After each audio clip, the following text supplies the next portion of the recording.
खुलुमबाय गोजोन फुंबिलिनि गासिबो बडलेण्ड बुब्लिनि अनसायगिरिफोरखौ बरायग्रोबाय।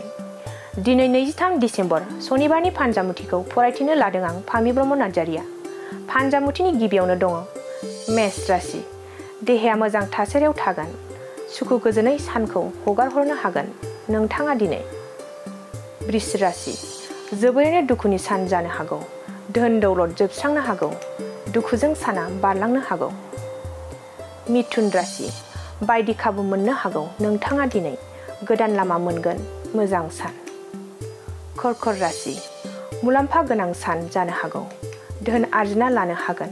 सुखुनि सान जागोन। सिंह राशि। साना जेथो गोनां जानो हागौ। जायखिजाया खामानियावनो हेंथा फैनो हागौ। बेरेखा सम जागोन। कन्या राशि। धोन दौलत जोबस्रांनो हागौ। आखाइनिफ्राय रां रुपा खरसा जानो हागौ। गाज्रि सान। तुला राशि। बिसि फिसायनि गेजेराव अनज्लायनाया बांगोन। सुखु गोजोनै थानो हागोन मोजां सान। वृश्चिक राशि। गोजान लामा दावबायनो खाबु मोनगोन। साना गाहामैनो बारलांगोन। धनु राशि। फिसानि थाखाय जिंगासिनांनो हागौ नोंथाङा दिनै। दुखु दाहा जानो हागौ। मकर राशि। खामानि मावनो गोसो गैयै जानो हागौ। उसुखुथु मोनबाय थानो हागौ। कुम्भ राशि। गुबुननि मदद मोननो हागौ।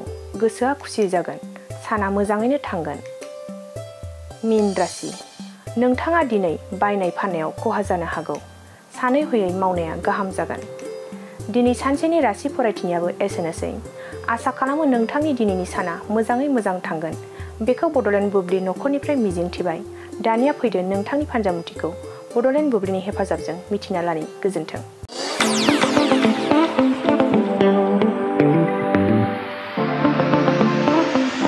सानाय सुनाय बेरामनि जेंनायाव गोग्लैना थानायफोरनि थाखाय गोजोनथाव खौरां। गावनि देहानि सानाय सुनायखौ लानानै दुखुआव थानो गोनां गैला। जुदि नोंथाङा सानाय सुनाय दंब्ला जिंगासिनांगौनि गोनांथि गैया। नंगौ, चिरां जिल्लानि बेंटल गेट चापागुरियाव थानाय एसआइ निउर'थेरापि सेन्टाराव नोंथाङा गोरलैयैनो देहानि सानाय सुनायखौ फाहामथाय लानो हागोन। बे सेन्टाराव सिं सानाय, आफादावरि सानाय, मोदोम जरा सानाय, आइजोफोरनि जेंना, खर' सानाय बायदि बायदि रोखोमनि बेरामखौ फाहामथाय होनाय जायो। बे एसआइ निउर'थेरापि सेन्टाराव बेरामिया थानानै फाहामथाय लानो हानायनिबो सुबिदा दङ।